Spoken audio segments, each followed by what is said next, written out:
The story begins in the prison of the Silver Dragon Dungeon, guarded by two formidable draconic sentinels. A silver dragon queen named Roseway Shirl ordered the guards to leave. She wished to speak alone with the prisoner. Chained in the prison was the great hero and dragon slayer. With a sly smile, she asked how he felt being a prisoner of the Dragon Clan. His response was simple: he wanted to die. Amused by his wish for a quick death, she approached, touching his chin. It wasn't easy for her because he was both handsome and defiant. Slowly, she traced her sharp nail across his face, making a small cut and savoring the idea of adding more marks to ruin his perfect features. He turned his face, refusing to allow her to humiliate him further. She could kill or torture him if she wanted. He only hoped it would be quick. Despite his great power, he had been betrayed by a villain, leaving him in this miserable state. The Dragon Queen licked the blood from his wound and suggested he join the Silver Dragon Clan. He mocked her, questioning if she was worthy of such an ally. Enraged, she struck him with her tail, his body crashing against the wall with a deafening thud. Standing over him, she pressed her foot into his chest, incredulous that a mere prisoner would dare insult her. He was not an ordinary man. His name was Leon Cosmo. Once a celebrated hero of humanity, acclaimed by thousands but now broken and defeated, he could no longer believe in his former greatness. His dreams of exterminating the Dragon Clan and leaving a legacy for future generations had shattered. The Dragon Queen mocked him, telling him to accept his fate. He would die there. This is the story we will see today. You know the drill. Leave your like, hype the video, and subscribe to the channel. We post new videos every day, and I'm sure you don't want to miss them. So let's continue with the story. She pressed her foot harder against his chest, reminding him that any chance of a future full of riches and glory had disappeared. Without an heir, he would leave nothing behind. Leon warned her not to underestimate humans. With a swift movement, the Dragon Queen wrapped her tail around his neck, thinking how stubborn he was. As she tightened her grip, she asked if he was ready to beg for mercy, but Leon remained calm, revealing she had made two critical mistakes from the beginning. First, he said, "You should never have stayed alone with the most powerful dragon slayer, and second, you should never have tasted my blood." Suddenly, Leon activated a forbidden technique known as the blood curse. The Dragon Queen immediately let go, recoiling in shock. A strange sensation overwhelmed her, and to her horror, she felt an uncontrollable desire taking over her body. She fell to her knees, trembling. Leon approached, his eyes cold and calculating. "You will live the rest of your life in pain," he exclaimed, a torment that would pierce her soul. Her desire intensified, and before she could think, she lunged at him, knocking him to the ground. Leon, surprised, could not comprehend what was happening. The Dragon Queen, consumed by the curse, kissed him, making him blush. For the next hour, they were trapped in a bizarre and intense encounter. Finally, the curse began to fade, and with it, her control over her body returned. She quickly pulled away, confusion and anger in her eyes. "What did you do to me?" she demanded. Leon explained calmly, "The blood curse is a forbidden technique, one that can only be used once in a lifetime. When you tasted my blood, it created a bond between our souls. When I die, the curse will cause endless suffering to you." The Dragon Queen mocked, still trying to understand the situation. "If this curse takes effect after your death, why did this happen?" she asked, her cheeks flushed with embarrassment. Leon frowned. It seemed that the curse had an unexpected side effect, one he had not foreseen. "I thought the pain you would feel from my death would be enough," he admitted, "but apparently there's more to the magic than I knew." Realizing the implications, the Dragon Queen understood that the dragons were bound by strict codes of monogamy, and the bond created by the blood curse would doom her future. After Leon's death, she would be unable to take another partner, have offspring, or explain to the Dragon Clan what had happened. Leon was surprised by the unintended consequences of the curse. The irony did not escape him. She had mocked him for not having a successor, but now she would not have one either. She launched into an attack, but Leon stopped her, saying, "You don't need to do this, I will die soon anyway." As his eyes began to close, he made one last request: that the Dragon Queen live with hatred for him and feel pain for the rest of her life. This was his curse as a human, his final revenge. The Dragon Queen hesitated, holding back from delivering the final blow. Moments later, Leon took his last breath. She couldn't believe it. This mere human had achieved his revenge in such a despicable way. But she was not willing to let him have the last word so easily. Using her power, she marked Leon's chest with the emblem of the silver dragon. Leon Cosmo had been a legend, a hero revered by all. At the age of 5, he killed a ferocious dog with his bare hands, an act witnessed by a master dragon slayer passing by. Seeing the potential in the boy, the slayer took him as an apprentice. At the age of 10, Leon joined the prestigious Imperial Academy of Dragon Slayers, and 4 years later, he graduated as the youngest and highest-rated student in history. At 15, Leon marched onto the battlefield, slaying dragons and reclaiming territories for the Empire. His name spread across the land as the strongest dragon slayer, the Empire's hope to end the war. That was until he was captured and enslaved by the Dragon Clan. 2 years had passed since that fateful day. Leon woke up with a scream, his hand instinctively flying to his chest. Gradually, his breathing slowed as he calmed down. Looking around, he found himself in an unfamiliar room. Confused, he wondered where he was when suddenly the door opened. A little girl entered and Leon was struck by her innocence and beauty. He blinked, trying to understand what was happening. Rising from the bed, he looked at the girl, whose presence was so pure that he thought she must be an angel. Surely he had died and ascended to heaven after his immense service to humanity, but his assumption was wrong. "What is your name?" Leon asked, still incredulous. The girl smiled sweetly, "Mian." Although her response made him feel a strange happiness, something about her seemed unusual. Her black and white hair was unlike anything he had ever seen. Mian mentioned that her mother told her the name meant moon, which left Leon confused. Do angels have mothers? Introducing himself, Leon was surprised when the little girl responded excitedly that Leon meant lion. "Wow, really?" Leon asked, amazed. "Of course Leon means lion." "Come on." She smiled and said it was what her mother had told her. Feeling a growing discomfort, Leon asked, "What is your mother's name?" "Roseway," Mian replied cheerfully. Leon froze upon hearing the name, quickly putting the pieces together. He was her father. Mian confirmed this with a radiant smile. Panic took hold of him. How was this possible? How could he have a child with her? At that moment, Mian turned toward the door where her mother stood, sending a shiver down Leon's spine. "Mom, Dad is awake!" Mian shouted, running towards her. Rose's lips curved into a smile, but it wasn't the smile her daughter imagined. Mian assumed her mother was happy since she visited Leon every day, but as Rose stroked her daughter's head, she wore a wicked smile. "Go play outside, dear," Rose said sweetly. "Your father and I need to talk." Leon left the room and looked at Roseway in disbelief. "Is Mian really our daughter?" he asked. "Yes," she confirmed, closing the door behind her with her tail. "She is our biological daughter." Leon's mind was racing. "You had the child?" he demanded. "Why did you save me?" Rose revealed that Leon had been asleep for 2 years. She had not forgotten what he did to her and would not let it go. Leon's anger grew. He had not intended for any of this to happen. "We are different," he growled. "We cannot coexist. I would never have attacked if things were different." Seeing the torment in his eyes, Roseway's expression darkened. "Oh, it was torture for you, was it?" She wrapped her tail around his leg, pulling him to the bed and climbing on top of him.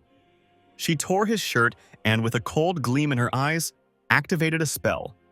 She was about to mark Leon with her own dragon emblem, binding him to her forever, even if Leon begged her not to. She touched his chest and a glowing magic circle appeared. This mark would become his eternal shame. From that moment on, he would be her prisoner, bound forever, unable to leave. When his companions saw the dragon tattoo on his body, they would believe he had betrayed them and surrendered to the Dragon Clan. Leon still couldn't understand why she was doing this.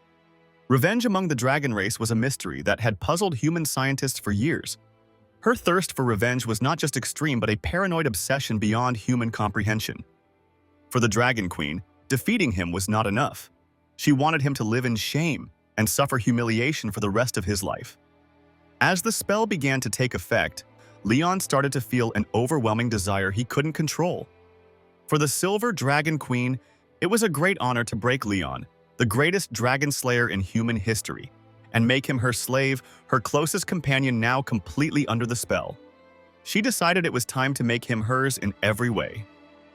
In the Silver Dragon Castle, even the maids noticed that the queen was in an exceptionally good mood. Word spread quickly that the Dragon Queen's husband had finally awakened. Leon, hearing this from a hidden corner, was shocked. She had publicly declared that he was her husband. No one knew how terrifying she really was. She had spent the entire day and night with him, and Leon's poor body was almost destroyed. His waist seemed to have been crushed. Curious, Leon swore he would not stay there to be her toy. Discreetly, he left the room and went to a side door of the castle, but 4 dragon guards were on watch. Escaping seemed impossible. The castle was strangely quiet, with far fewer guards than there had been 2 years ago. Something was odd.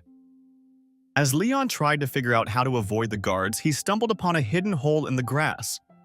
Silently, he approached and saw a faint light coming from the other side. Unsure if it was a trap, he decided not to think too much about it. He needed to escape no matter what. Even if it was a trap, he would force his way out without hesitation. Leon began to crawl through the narrow tunnel, muttering a sarcastic goodbye to the perverted Dragon Queen. As for little Mian, though she was adorable, she would have to stay behind for now. Meanwhile, on the balcony, Mian ran to her mother, announcing excitedly, "Daddy is digging a hole for the dog." The Dragon Queen, relaxing in a bikini and drinking wine, laughed at Leon's audacity. Mian anxiously asked, "When are you going to get him back?" Rose gently corrected her, saying that get was more polite than fish. Confused, Mian nodded and agreed. As night fell, Leon finally managed to escape the castle and ran into the nearby forest. He knew that if he could climb the mountains ahead, he might see the border of human territory. After hours of running, Leon felt confident that the Dragon Queen would not catch up to him. But to his disappointment, the sky suddenly darkened, and the Dragon Queen, now in her true dragon form, appeared above him, praising him for being such a fast runner. Seeing her, Leon cursed his luck and dashed away, but Rose quickly landed in front of him, blocking his path. To his surprise, she was not angry. In fact, she seemed pleased. "Impressive, Leon," she said with a malicious smile. "I was the one who distracted the guards for you and left that little hole for you to find." Although Leon knew it was a trap, he had no other choice. He did not expect her to catch up to him so quickly. Returning to human territory now, marked with the Dragon Queen's seal on his chest, would make no one recognize him as a dragon slayer. But Leon no longer cared. He was determined to start over as a common man, believing that it was much better than being tortured by her. Seeing his resistance, the Dragon Queen spread her wings. Furious that he did not appreciate her kindness, she grabbed him with her claws, and together they flew towards human territory. After 3 hours of flight, night fell, and the Dragon Queen dropped Leon near the border town of the Empire, throwing him among the trees. Before he collided headfirst with the ground, Leon felt his headache disappear as soon as, realizing she was near a human village, the Dragon Queen, now in her human form, confirmed they were indeed within the Empire's borders. For most, the sight of a familiar city brought hope, just one step closer to returning to the human world. But for Leon, that hope felt unattainable. Suddenly, the mark on his chest began to glow. The Dragon Queen had omitted an important detail. When one of the bearers of the dragon's mark desired intimacy, the mark compelled the other. As the mark on his chest burned, Leon felt an overwhelming heat and an impossible-to-resist desire. She had brought him there to demonstrate her dominance, forcing him to confront her before his homeland. But Leon wasn't willing to surrender.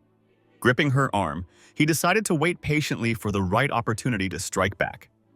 He vowed to repay every humiliation she inflicted on him twofold. The Dragon Queen, surprised but amused, smiled and accepted his challenge, stating she would wait for him, alive or dead. As the moon rose, the two settled under a tree near the border town of the Empire.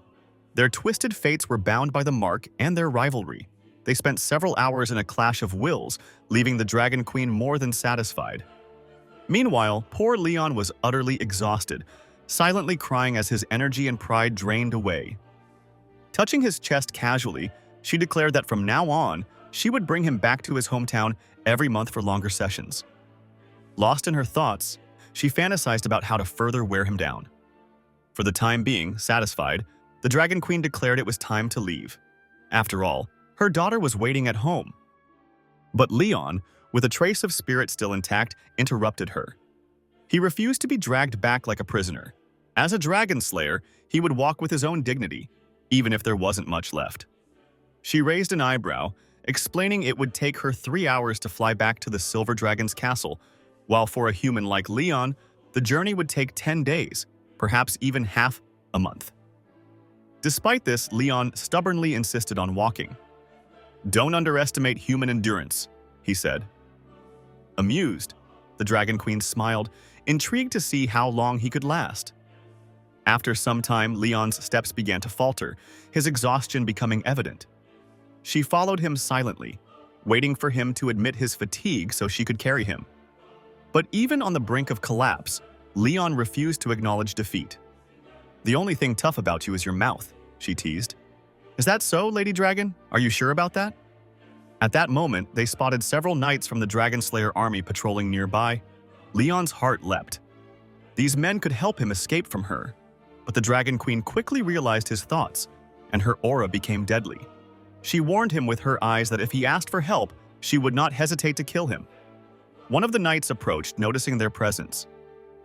"Are you lost?" he asked politely. Leon quickly lied, saying he was just taking a walk. Deep down, he could not bear to involve innocence in his twisted situation. The knight dismounted from his horse and introduced himself as the captain of the 47th Squadron of Imperial Dragon Slayers. He pointed to the wilderness, saying it was not the safest place for a casual stroll due to the wild fauna and dangerous species that inhabited it. He gently offered to escort them. Leon panicked, his hands trembling, while he quickly thanked the captain for his kindness, insisting they had learned some defense techniques and could take care of themselves. In truth, he did not want the captain to come any closer. The captain seemed to recognize Leon's face, which put the Dragon Queen on alert. Her eyes narrowed, and she began to subtly channel her power, prepared to eliminate the captain if necessary. Realizing the situation was getting out of control, Leon acted quickly. He grabbed the Dragon Queen's hand and pulled her close to his chest, telling the captain with a nervous smile that he had been mistaken for someone else. He joked that he had such a common face that even his wife, the Dragon Queen herself, sometimes confused him for someone else. Approaching, Leon desperately whispered in her ear, begging her to cooperate. He promised that if she helped him get rid of the knights, he would return obediently with her. Amused, the Dragon Queen decided to play along.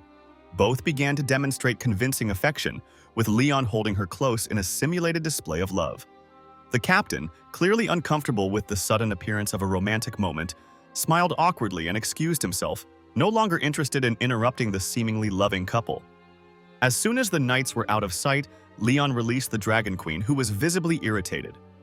Realizing his mistake, he quickly stepped back.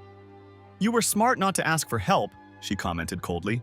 "But let's get one thing straight. Just because we have a daughter together doesn't make me your wife." Leon, still catching his breath, responded, "I never intended to be your husband."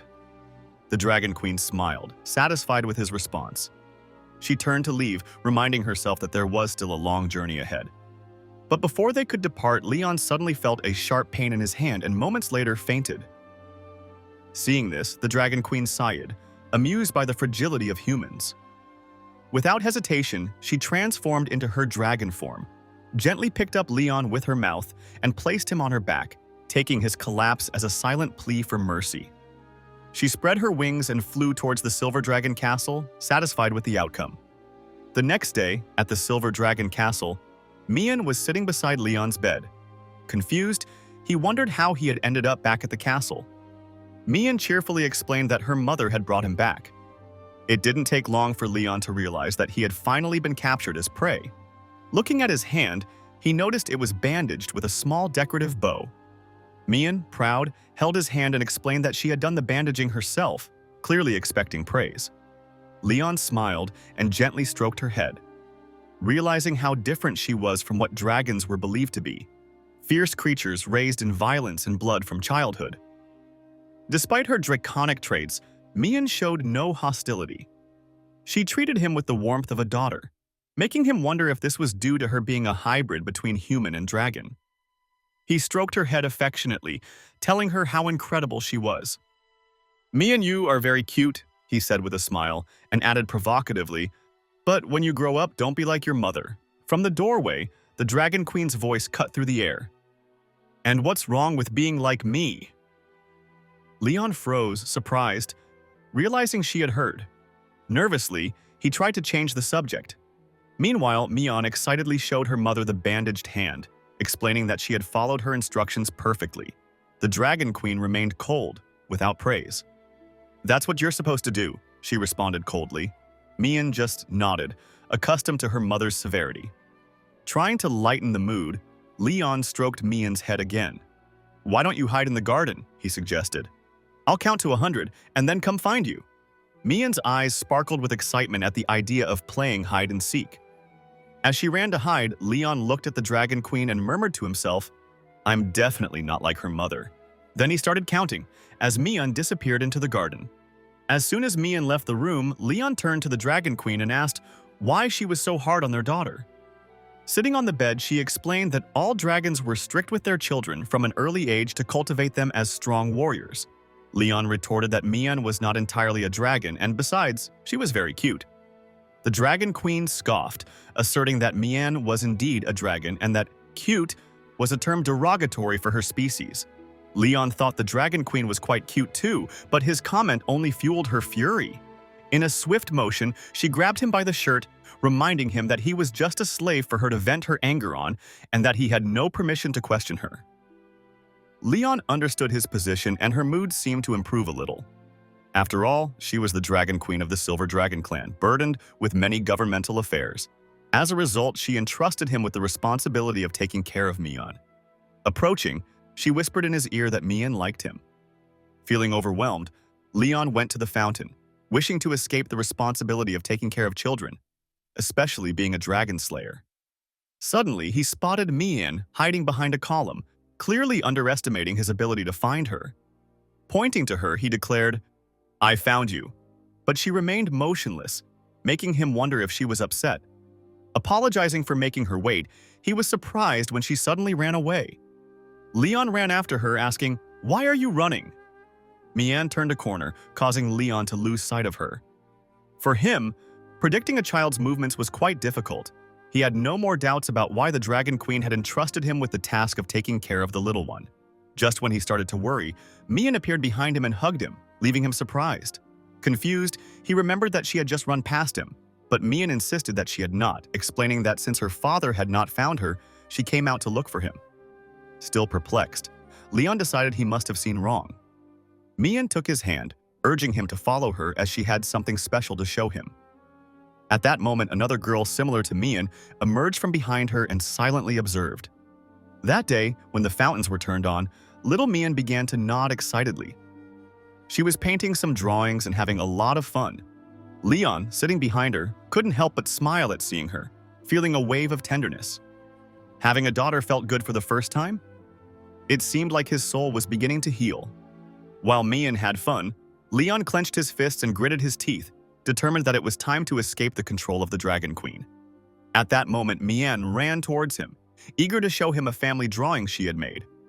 Leon reached out with a joyful smile, ready to praise her, but upon examining the drawing, a shock took hold of him. Mion had drawn two girls. Initially thinking it was a mistake due to her age, he pointed to the other child in the drawing and asked, "Why are there two children?" With a loving smile, Mion replied, "The other child is my older sister." Upon hearing that Mion had an older sister, Leon panicked. It didn't take long for him to realize that the girl he had seen earlier was not an illusion. The child he had spotted in the garden must have been Mion's older sister. He regretted not calling her by name, which probably upset her. However, Mion reassured him, saying that her sister was not angry. She was just a little shy about seeing her father. And we'll see it in the next episode. Remember to subscribe and leave a like.